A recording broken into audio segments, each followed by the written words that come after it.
Welcome to a new edition of the Famous Interviews with Joe Dimino. On this episode, we talk with author, speaker, thinker, ex-executive, and communications coach, Jay Williams. He has proven expertise in creating alignment amongst leaders and executives to ensure clarity of values, company culture, strategic priorities, and key business metrics. He is a student of human behavior and leadership, and his track record, consulting, and writing offer a lifetime of insight. Jay is the author of the book, The V's That, Better Thinking, Better Choices, Better Leader, and Leave Your Mark, the thinking skills and behaviors of influencers.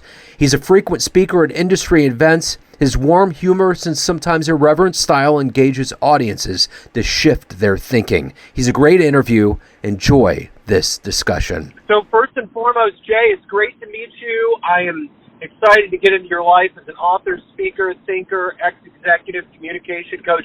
You're a renaissance man, and before we get to all of those facets that make up who you are, I want to know how you survived COVID. The last 3 years did a little ditty on all of us in its own unique way, and I'm curious how you survived it and how it's changed the way that not only you live your life, but you conduct business now. Boy, I thought you were going to start off with easy questions. I would say with COVID is I just realized early on everybody was experiencing it, and at a different degree. And for me, I had to make a choice about how I was going to respond to it. And so very quickly, I focused on what was good. And I just made sure to keep an inventory of that. And, in the beginning, it was hard to find. The primary thing is that I didn't have it. And so that was the first thing is, kind of where's my health? So I was grateful for that. That set the tone. And I think everybody can relate to it. We're all financially impacted. And, me specifically, I had a company, I have 2 partners, and all orders stopped. We produce private label product. And then this work with the speaking, everybody called, and honestly, they were good enough. We're going to cancel for the rest of the year. So imagine that was in February, right, 2020. So I almost had a good indication for the rest of the year that there wouldn't be income off of that. And then my wife was a headhunter and a recruiter, so I think that's self-explanatory. So one of the things, arguably we live in the greatest country in the world, is that financially there was some augmenting of that. So I knew my health, I looked at that, and as long as I was good there, I focused on that. And, as long as I had food to eat, it's just like food, water, shelter. And so that's really it. I didn't have an overly sophisticated approach to it. I was just going to take inventory every day of what was good. And what I found was it could always be worse somewhere else. And my situation wasn't what I wanted. However, it wasn't a dire situation. And so from there, I just began to just evolve, even professionally. And so it became very exciting to me because I think like everybody, we had to get really, really creative during that period of time. And so for people who are listening and yourself, the most important thing was to keep connected with people. And so I did a lot of pro bono work, on Zoom calls, Microsoft Teams, really offering with no compensation a way to connect with people and to continue, for me, at least to contribute some way. So it's a long-winded answer, but I just quickly looked at my health, I looked at my financial situation, and then can I still contribute in some way? And was able to find a way to do that. So let me pause. How close did I come to answering that question? You nailed it, and I think that you kind of threw a blanket over some things that give me a better window into who you are. And to get to a more specific point, I'm going to hypothetically put you in front of a bunch of third graders at a career day. And one of the students, okay, they're going to look up and they're going to ask you, what do you do for a living? How do you answer them? What I do is to help people get the desired outcome that they want out of their relationships with people. So if it was a third grader, I would work with your teacher so that she can have the best relationship with you. If I was working with you, I would help you so that you could get and have the best relationship with your schoolmates, with your teacher, with your parents. And the way that I do that is by helping people with the way that they think and the way that they speak. And so it'll be what they say and how they say it and when they say it. And so my primary role is via communication, teaching people to listen better and ask questions better, that they can enhance the relationships that they have in their life. That's hard. I've never had to do it for a third grader before. They're not my You're right. audience. They're not my paying audience. Not yet. One day they will be. Exactly. You got to groom them early. So, yes. So what did you want to be in the third grade? What was your dream when you grew up? I had no idea. I mean, you think back to when we were growing up, there's a couple of different strategies with costumes, right? Basically, it's a superhero, or it was what you want to grow up to be. So people dressed as a doctor or a businessman or a nurse or someone in the military. And I grew up in L.A., and, honestly, we're poor, we're on welfare. We're just trying to get by, you know what I mean? And I only knew of a handful of professions, and they certainly didn't know that what I do today existed. And so I honestly had no idea. And for anybody listening, maybe you can relate to this.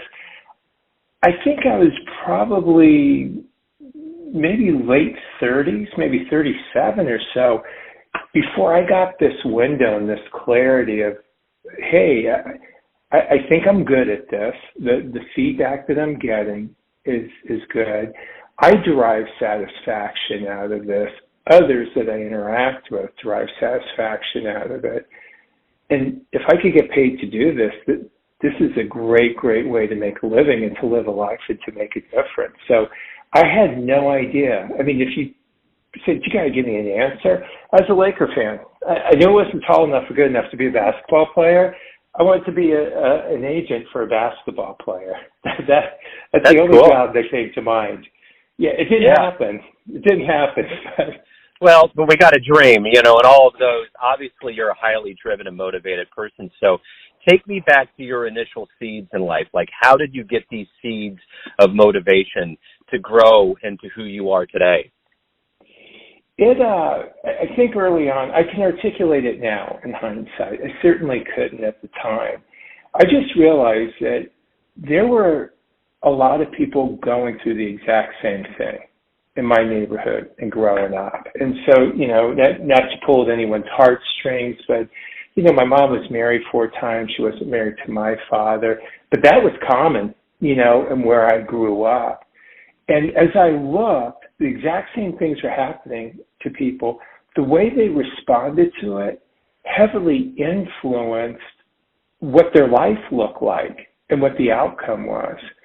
And so that's one thing I would say is that at some reason at an early age, it's like, well, why are some people succeeding where others aren't? And so not even consciously, but at some level I got, there's a choice they made to determine what was going on.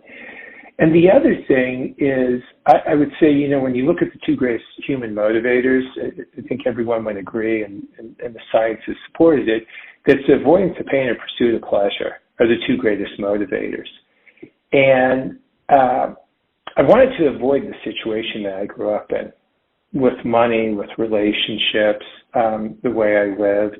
And so at a very early age, I moved out when I was 16. I actually didn't finish high school and moved out in 11th grade. Just very early on, listen, I work like other people work. I work hard. I try to be smart and educate myself, but I can't make light of I had some good fortune along the way and I was blessed. So I wouldn't make light of that. That put me in an opportunity very early. I mean, as early as 17 to be in management at a retail level. I wasn't running a Fortune 500 company or anything. But in any event, just the desire to work hard and to be better presented that opportunity. And so very quickly, I saw what being smart, and for anyone who's listening, I'm not talking about traditional college education. I'm just talking about educating yourself and being a lifelong learner. I've met plenty of people in my life that have no formal education, and they rank among the smartest people that I've ever met. And what they have in common is that they're always learning. They can learn from anyone, and they implement what they learn. And so it's a long-winded answer. It happened gradually, and then all of a sudden, let me just stop there.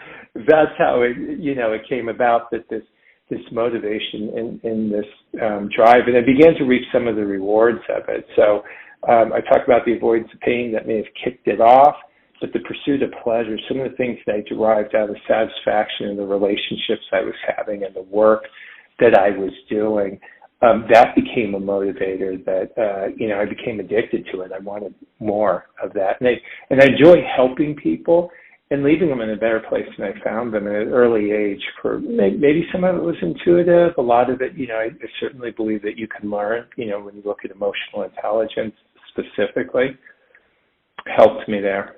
So let me pause there. Sorry, that felt like a monologue. Yeah, no, you're good. So who's been a role model for you in your life, or a hero? There have been people that have had isolated contributions. I don't have someone that I could specifically refer to. So, I mentioned that the relationship I had growing up. So some people traditionally have a father figure in the home, or someone like that, or an older sibling. So I didn't have that traditional role model. I don't know how old your audience is, but I grew up watching TV, and those people became my role models. So, as early on as watching James Bond. I watched his speech pattern. I watched the way he dressed. I watched the way people responded to him. I watched shows like The Love Boat, but I was watching for a different reason. I just want to see how someone interacted socially, how people responded to them, what they liked about things and about people. And one of the things I noticed early on, people were drawn to people's vocabulary. I was as well. Is that when somebody had a vocabulary that was, it was clear, it was concise, it was compelling. I wasn't looking for verbosity, but just they could say a few things and people listened. And so I will tell you that TV, movies heavily influenced what I thought somebody who could be a contributor would be. And so, I had some traditional athletes that, I'm a fan. I mean, Magic Johnson's my all-time. I don't know that he served as a role model for me. I read a lot. I read a great deal.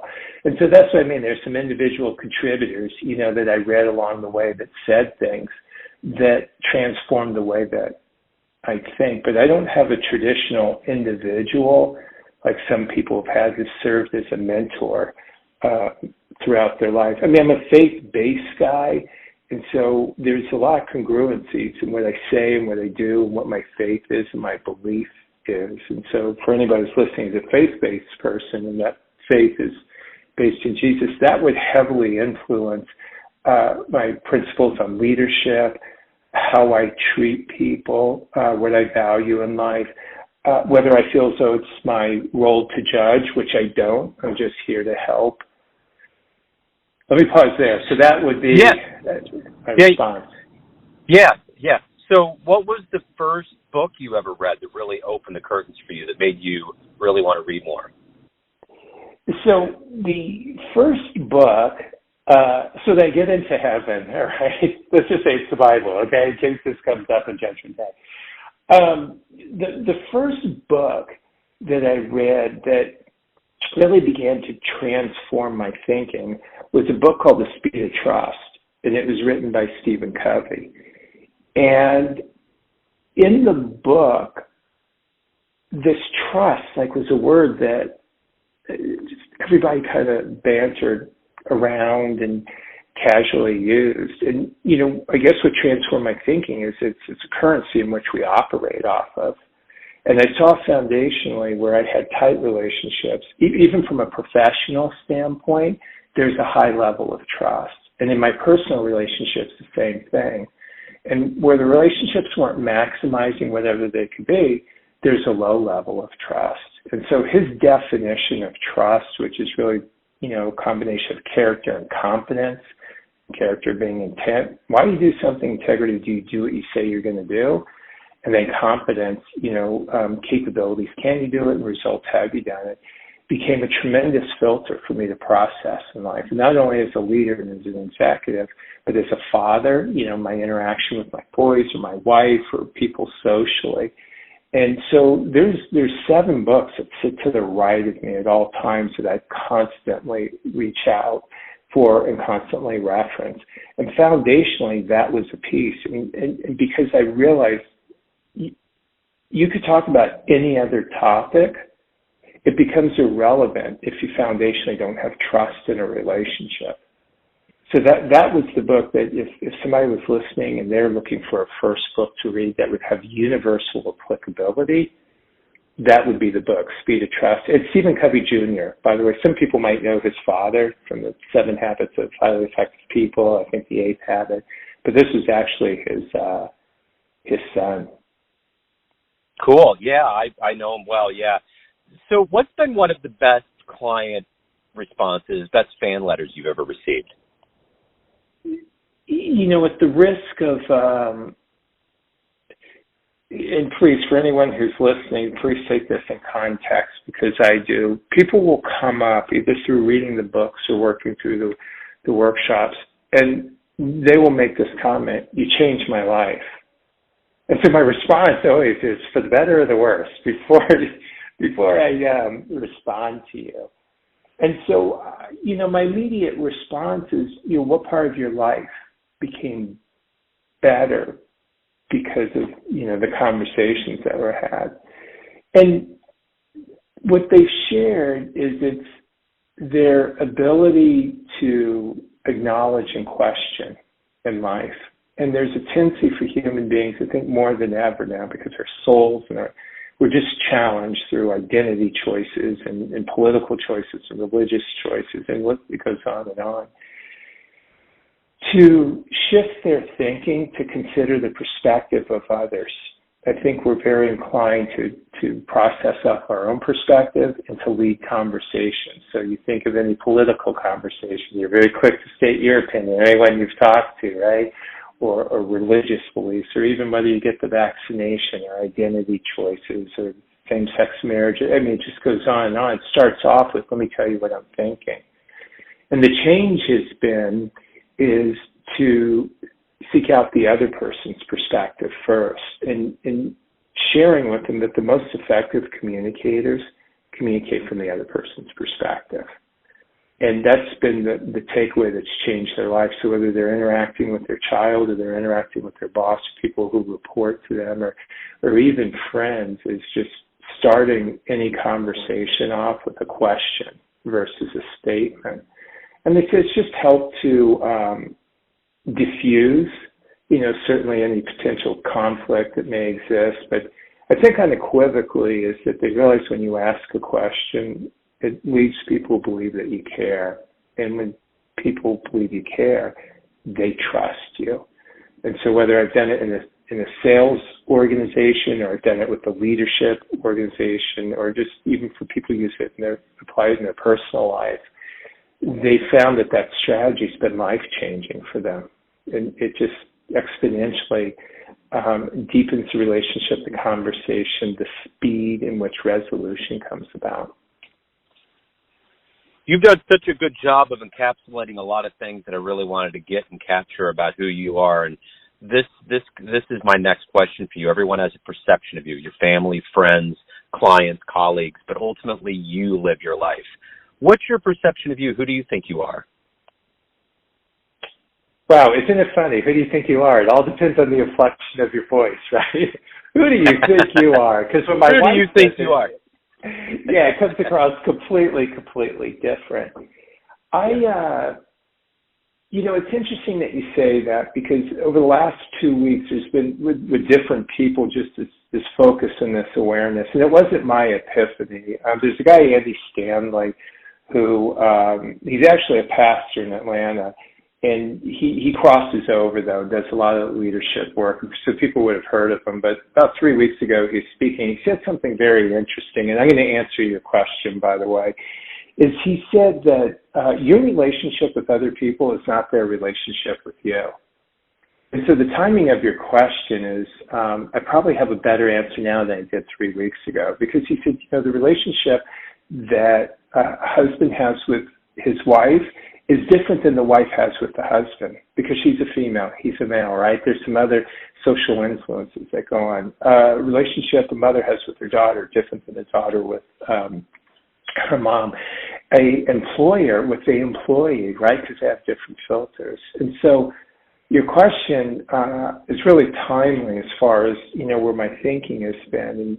And my perception of myself, I think at some level, we try to influence people to have the perception you have of yourself for them to have it of you. And so maybe it's just me.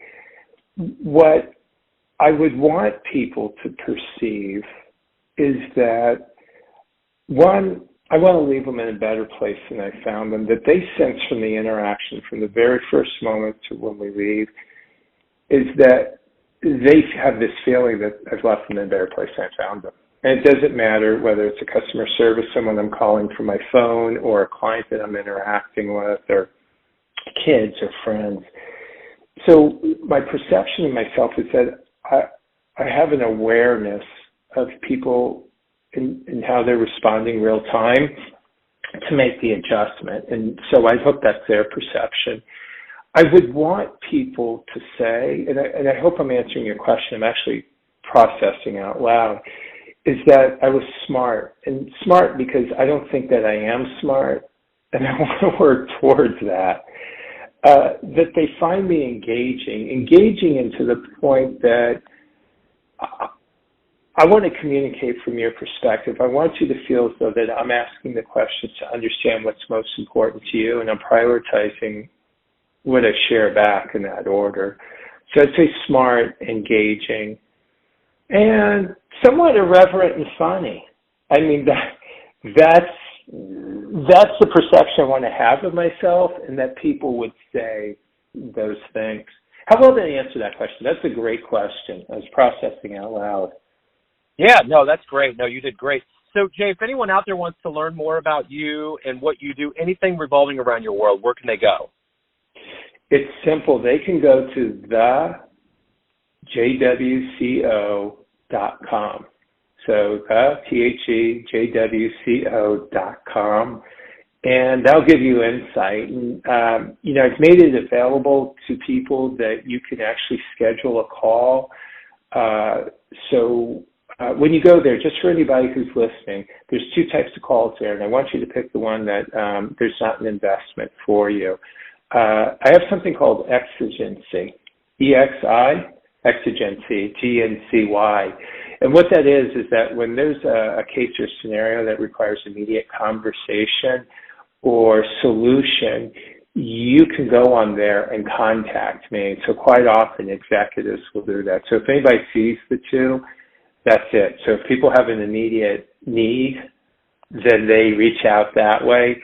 There's an investment there, but there's also a way that you can make a call where there's not an investment. And I invite anybody for any reason to click one of those buttons. There's a 15-minute one there.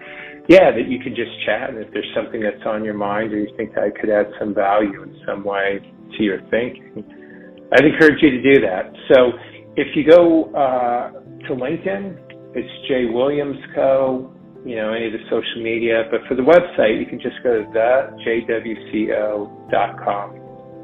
Cool. Jay, thank you for opening up. Thanks for your time. Best of luck with everything. I appreciate it. Oh, I appreciate it. I hope it was time well spent for you and for your audience, too.